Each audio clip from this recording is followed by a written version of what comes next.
Gente, vamos a reaccionar a este video que Adorni rompió el silencio después de presentar su declaración jurada supuestamente hoy. Vamos a darle un papelón total. Hace 3 meses que su situación patrimonial está en la agenda pública de la Argentina.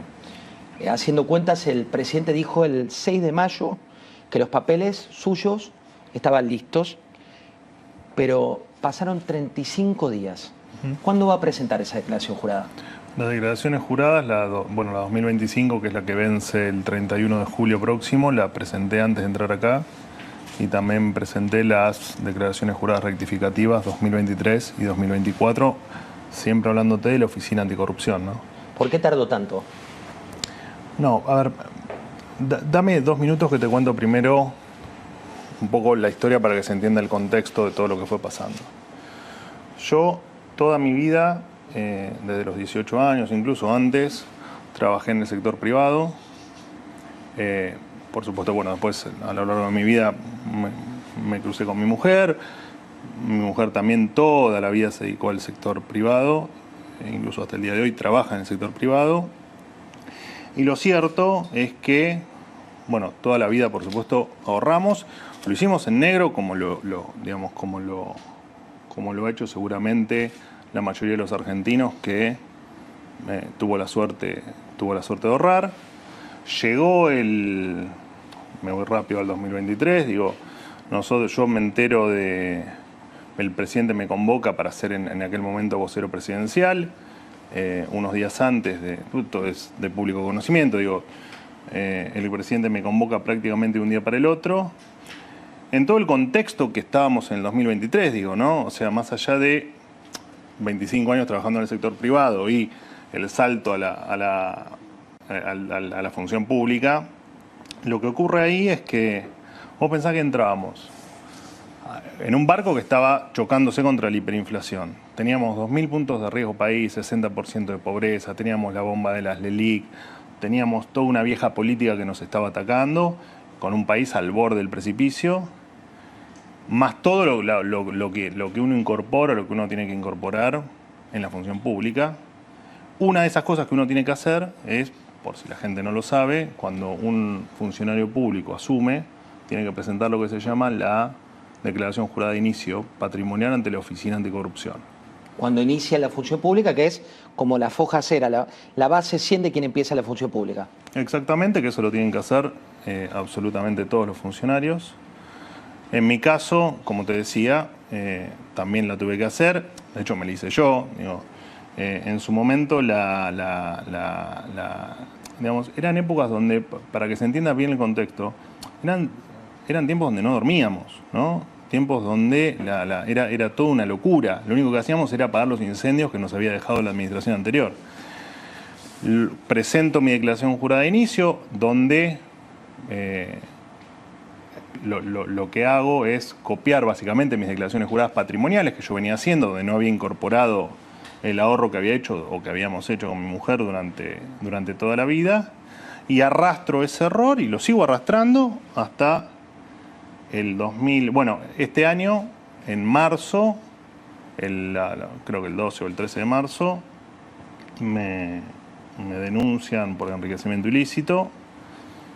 Me hablo con el abogado y efectivamente el abogado lo que me dice: mira, Manuel, acá te están acusando de chorro, es una denuncia por enriquecimiento ilícito, no es ni más ni menos que acusarte de chorro. La única forma de contrastar esto, de efectivamente demostrar que no lo sos, es explicando tu patrimonio, explicando y mostrando explicando tu declaración jurada. Ahí le pongo un punto, porque sí, usted dijo cuando uno va al archivo que su patrimonio lo había construido antes de llegar a la función pública, pero cuando uno analiza los movimientos de estos últimos 2 años, aparecen compras de propiedades, refacciones, alquileres, sí, gastos que no condicen con los ingresos. Por eso te pido que me dejes contarte la historia para que quede bien contextualizado.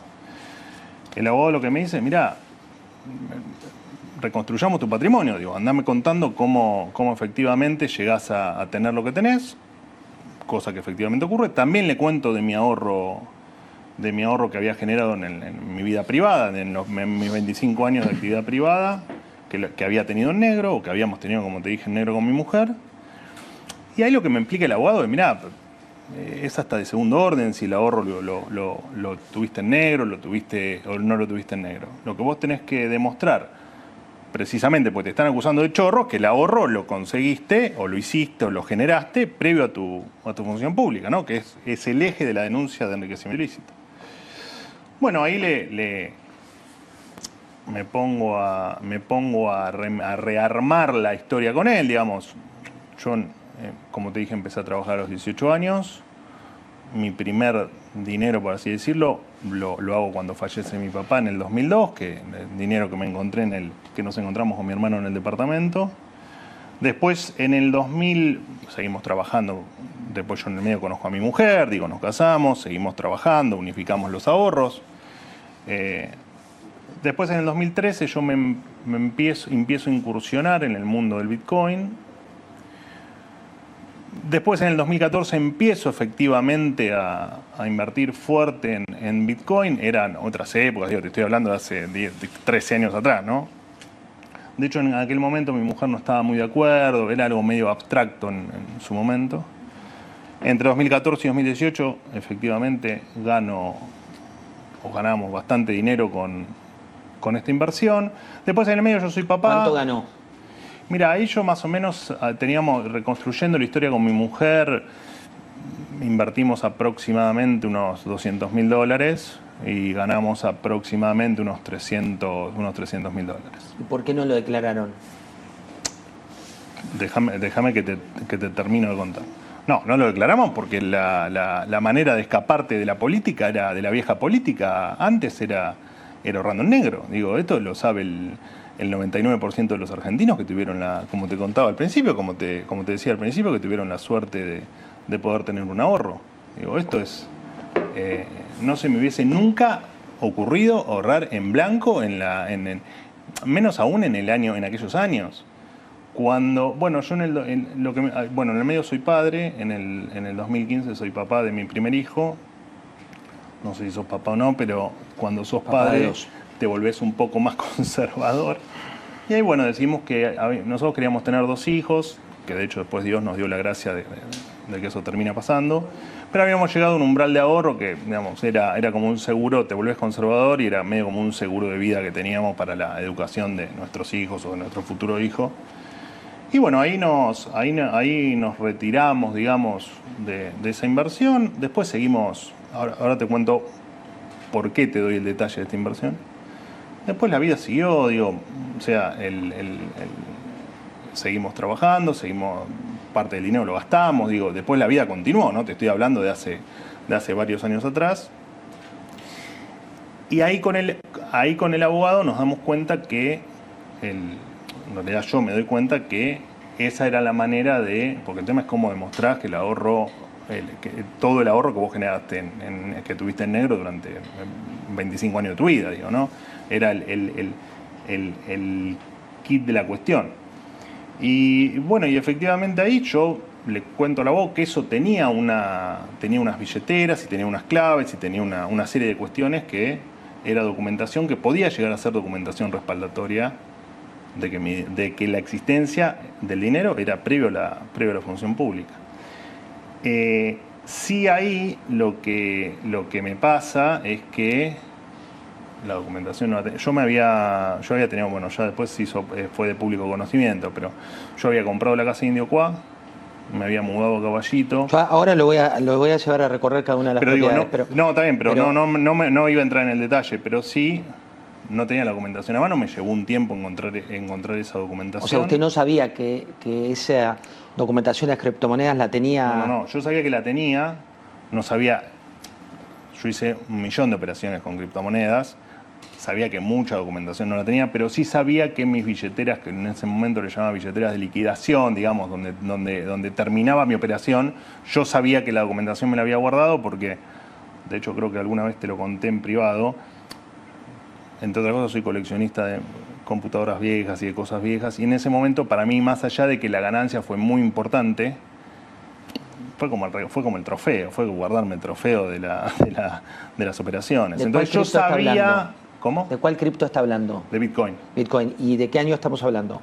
Yo empecé a incursionar en el 2013 y empiezo a invertir fuerte en el 2014. Pero, de hecho, mirá, porque... Bueno, mirá, se operaba en aquel momento con estos... ¿Eso que es el documento de las Bitcoin? Sí, este no es el original, porque el original lo tengo, pero es un ejemplo de cómo se operaba en aquel momento con este tipo de billetes. Pero, por ejemplo, en una de mis billeteras, a modo de referencia, ¿no?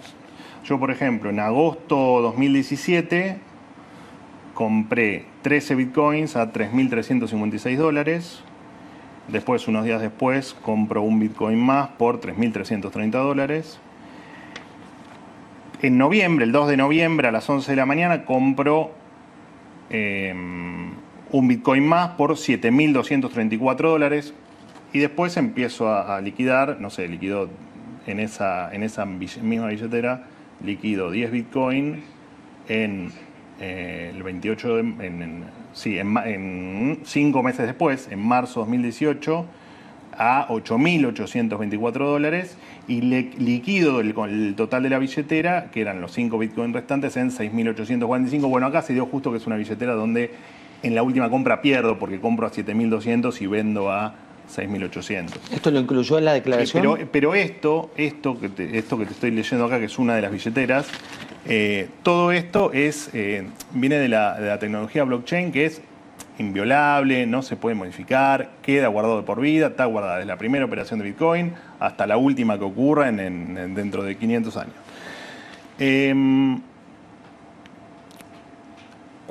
Cuando llega el 2023... Esto era todo, esto es un ahorro nuestro que estaba en negro. Y yo, te repito, en aquella locura de aquel momento, copio la declaración jurada que venía siendo patrimonial. En patrimonial me refiero a las que se hacen en Arca, las que hace vos, digamos, la que hace el ciudadano que no es funcionario público, y efectivamente voy arrastrando el error, que desde ya hago un mea culpa.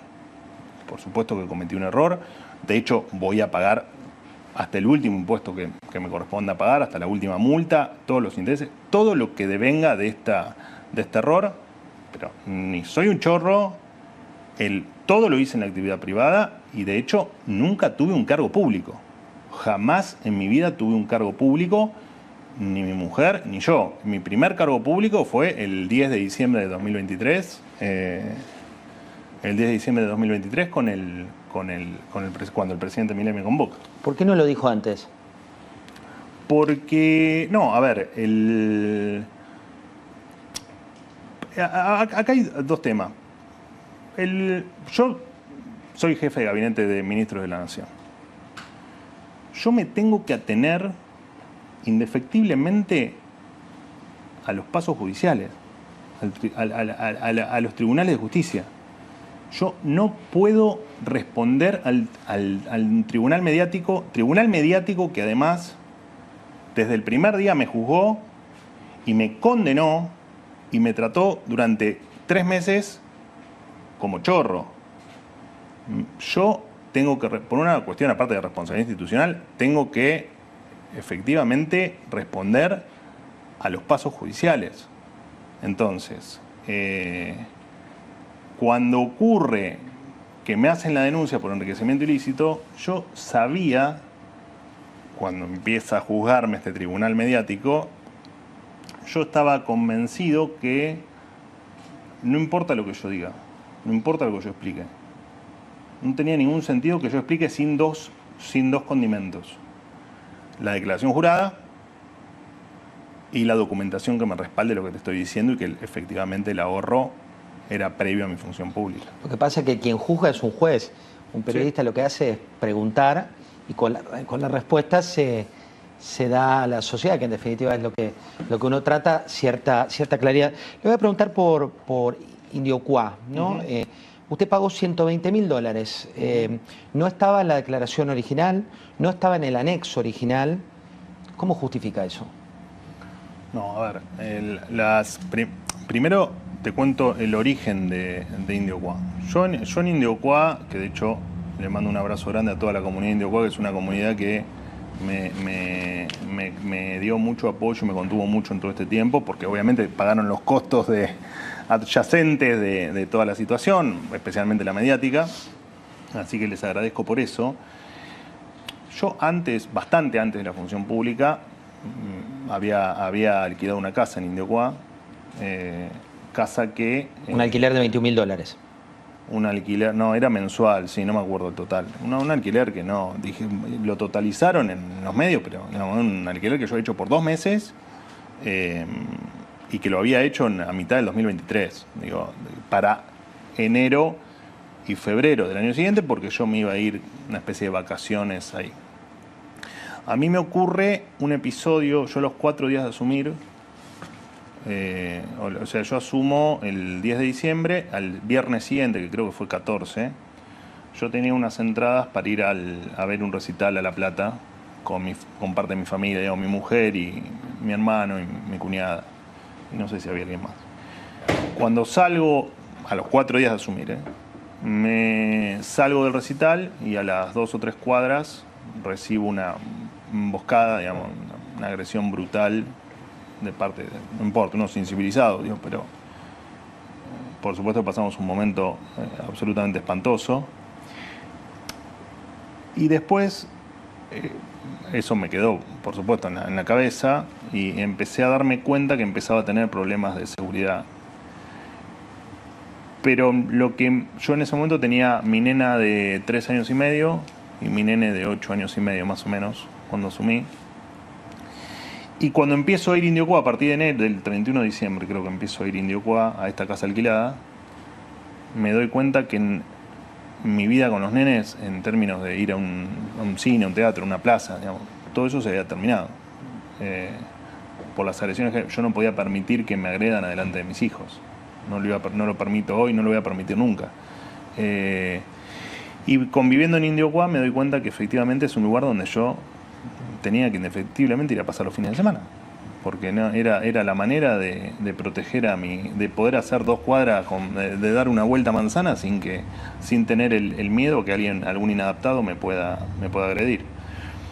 Entonces ahí lo que hago, más allá de que después extendí el contrato de alquiler hasta donde pude, ahí me pongo a buscar casa porque entendía que era más allá de que el ahorro que yo tenía estaba destinado a otra cosa, porque era como te dije, te volvés conservador y en definitiva era un seguro de educación y de futuro de mis hijos.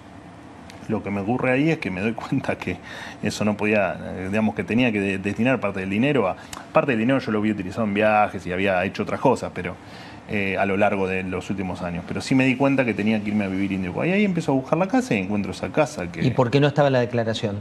No, es que en la declaración sí estaba. De todas maneras... En la original no, en el anexo tampoco. No, se sumó con la OA, sí, no, con la Oficina Anticorrupción. No. Después se suma.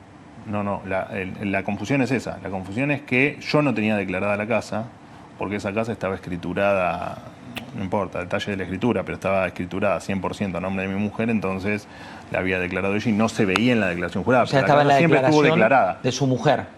Claro, que ahora de hecho es uno de los detalles que entre tanto lío estoy corrigiendo y voy a exponer el 50% y 50%, pero digo, son formalismos. Cuando uno mira el corazón de este caso, hablábamos de 3 meses en el... Y perdóname, después surge una confusión por la hipoteca, porque quienes me prestan el dinero para la adquisición de Indiocuá no querían hipotecar una propiedad que estuviese en provincia. No importa que estuviese dentro de un barrio cerrado, digo. Entonces termino hipotecando el departamento de asamblea. Por eso es que algunos se equivocaban y no entendían cómo había hipotecado un departamento y comprado una casa distinta, ¿no? Ahora o sea, después profundizamos en ese punto, pero hay un tema que se instaló en la sociedad y que tal vez es el más profundo, digo. Hay mucho dinero en efectivo, ¿no? Mucho dólar en efectivo que va de acá a allá, el otro que declara. ¿Cómo se justifica? ¿De dónde surgen esos dólares en efectivo? De lo que te estoy contando, de 25 años de haber ahorrado, invertido y... De esa criptomoneda en negro. No, la criptomoneda fue la forma que yo tengo de demostrar que mi ahorro era previo. Por eso te conté todo el detalle. Porque es ¿cómo demostrás que tenés ahorro en negro? Con un documento en este caso. En este caso, la documentación que yo tengo para demostrar eso son las claves de las billeteras que usaba en su momento, o de alguna de las billeteras que usaba en su momento. Pero pero después fueron 25 años de laburar con mi mujer en el sector privado y de ahorrar ahorrar enero, pero en virtud de lo que generamos en el sector privado. Hay un punto del contratista, Matías Tabar, que cuando uno ve la declaración que hizo, él habló de $245.000 en efectivo, no solo para él, sino en todas las refacciones. ¿Usted coincide con ese número? ¿Con el número es menos y es un tema que se está dirimiendo en la justicia. También él dijo que se intentó un contacto previo, que usted intentó un contacto previo con eso. Es cierto. ¿Es cierto? Sí. ¿Por qué? ¿Qué buscaba? Porque primero yo tenía una muy buena relación con él, pero además porque siempre le quise pedir disculpas. No pedir disculpas, pero bueno, porque en definitiva tampoco es culpa mía todo lo que pasó, pero sí que quería pedirle disculpas por el lío en el que estaba envuelto, ¿viste? Ir a declarar para una persona no es para cualquiera, digo. Y la verdad es que me parecía bien pedirle disculpas y ofrecerle cualquier tipo de ayuda que le pueda brindar. ¿Y él no lo atendió? No, creo que llegamos a hablar, sí. Después se dijo de él que era kirchnerista, que tenía una intencionalidad. ¿Coincide con eso que se ha dicho? No sé, esos son... Han dicho cualquier barbaridad. Han dicho que esto era un Rolex de $14.000. Han dicho cualquier barbaridad. Lo llevo a otro punto sensible. Cuando uno evalúa el tema de las propiedades, por la propiedad de Caballito aparecieron dos jubiladas, ¿no? Con un saldo de precio de $200.000. Sí. Si yo me pongo en los zapatos de esas jubiladas, ¿qué garantías tienen ellas que usted le iba a pagar con los ingresos que usted tenía hasta ese momento? Sí, esa operación la hice con un amigo.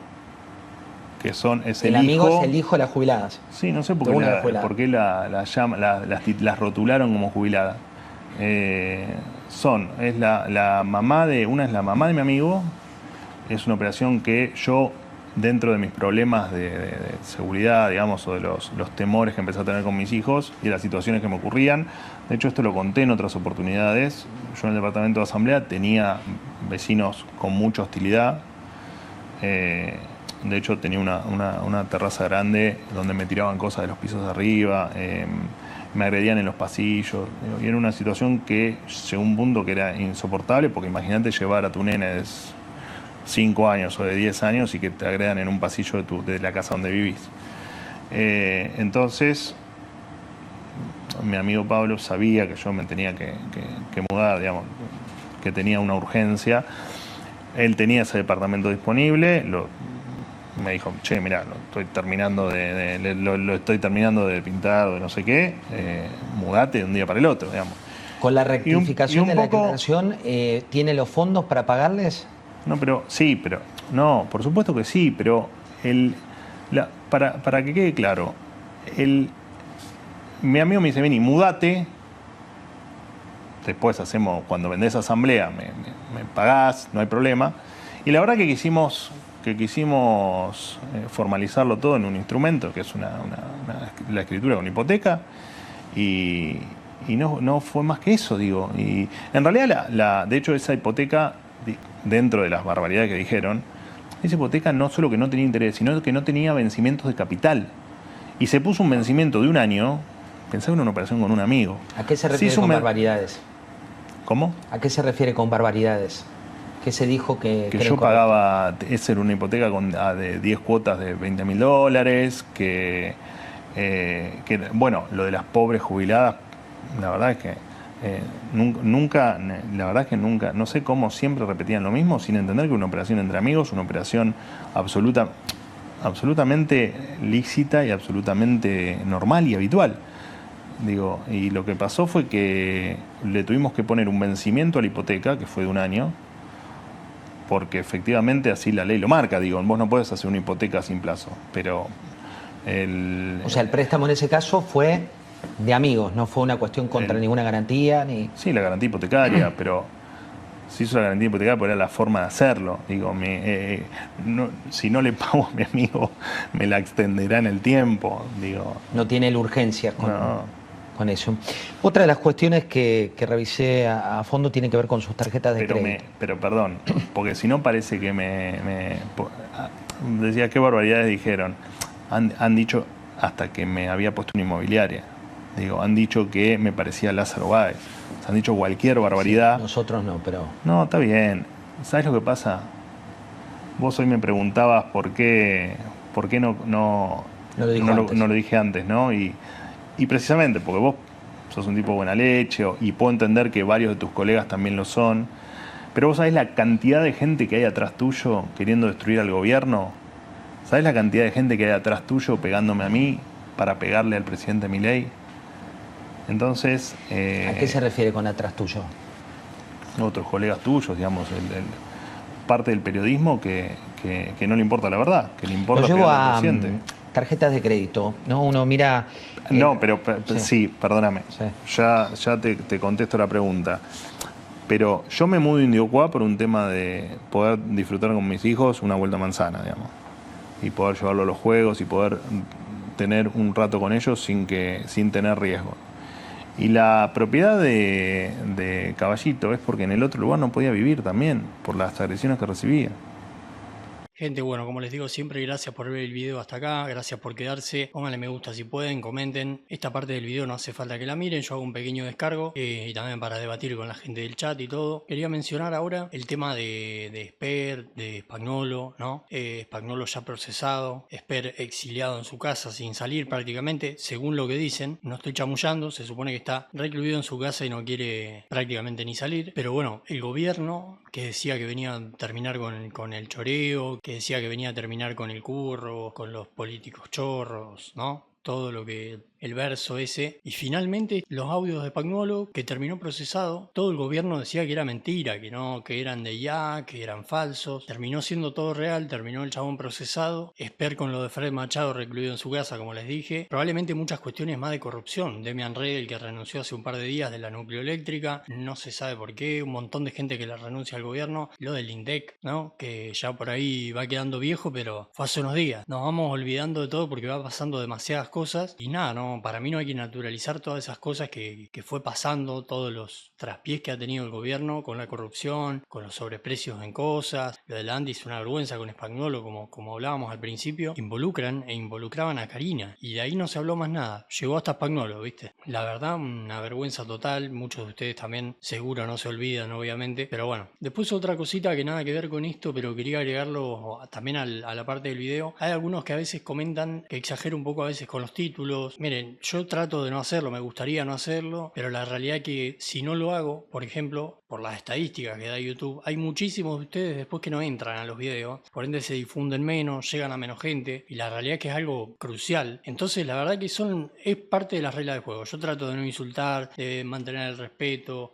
pero bueno, un poco de condimento le tengo que meter a los títulos para que también ustedes entren y se difunda la palabra. Yo, como les digo, trato de no irme al pasto con los textuales, con los títulos. Es un aderezo, diría yo. Trato de nunca mentirles ni nada, pero ya les digo, si no se difundiría todo mucho menos y la realidad es que eso no nos sirve a ninguno. Así que bueno, obviamente les pido disculpas por eso, son un poco parte de las reglas del juego tristemente hoy en día. Si no, la verdad es que después ustedes no entran a los videos, no es que lo hago porque me gusta. Pero bueno gente, gracias por ver los videos, gracias por apoyar el canal, nos estamos viendo en el siguiente video.